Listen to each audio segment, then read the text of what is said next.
So I've just shown you a video of Megan, who after 2 treatments has been able to eradicate 2 months of pain that was associated with squatting. Now the reason why is that she had something called hip impingement or anterior hip impingement. Now if you imagine your hips like a ball and socket joint, we want a nice smooth transition into flexion as that individual raises their hip. That means that the hip joint should be able to glide down and up as they, for example, squat or simply flex the knee. Now, if this can't happen, then we can get some friction, some irritation of the anterior structures of the hip, and this can lead to hip impingement, which is where the hip gets impinged past the flexion. Now, a lot of individuals will say that they have a significant amount of pain when doing a deep squat, or even a 90-degree squat, or even sitting. And they'll talk about pain being quite deep in their groin, and a lot of the time is C-shape around the front of their hip.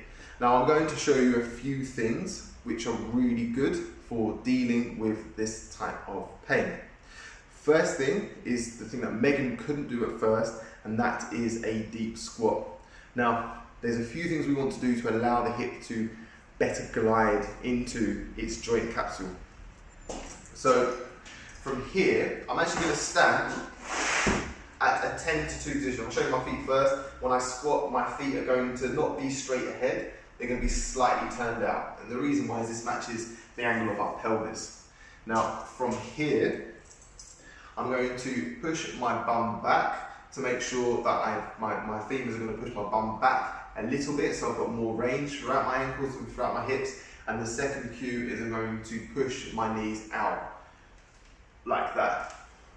By squatting like this, rather than this, we achieve a lot more depth, and as well as that, we get a far nicer movement occurring at the hip joint. Not only is this fantastic for strength, but it can also delay hip arthritis. So if you've got a family history of hip arthritis, being able to do a deep squat is a really good way to prevent or delay the onset of arthritis. Second and third are some really nice lengthening exercises for the muscles at the front of the hip, and as well as that for the sides of the hips.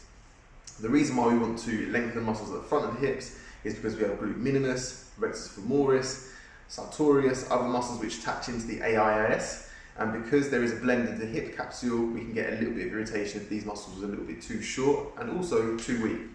So a really nice exercise to help with these areas is a kneading squat, transitioning into a reverse knee. So from here, I'm going to kneel down in this position. I want to keep my chest above my hips, and from here I'm going to sit down and up. Now as I sit down, I can already start to feel my quadriceps working, which is good. My hip flexors are there to try and keep me upright.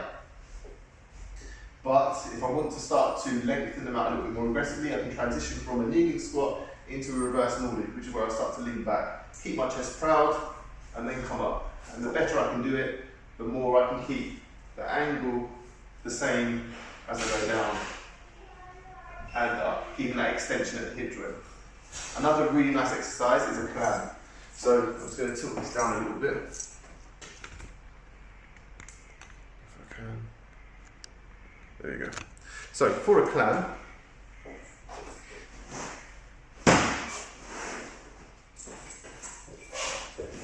this is a really good exercise to start to exercise the muscles in the hip, which are going to enable us to stabilise our hip joint, so we're getting less unwanted internal rotation.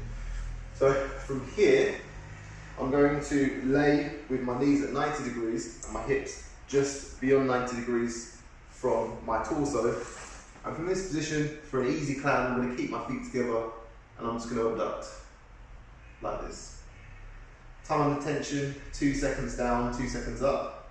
If I wanted to make it harder, I could take my foot away as I do the movement, keeping my tibia or my shin parallel to the ground as I do this.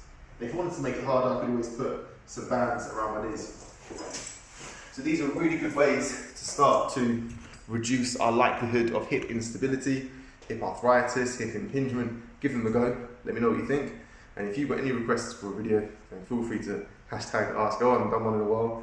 But also, as well as this, if you have any issues, any injuries, then all you need to do is request a free consultation with us if you just want to test the water, or you can book straight in for a new appointment at www.revitaliseclinic.co.uk/book appointment. Thanks for watching.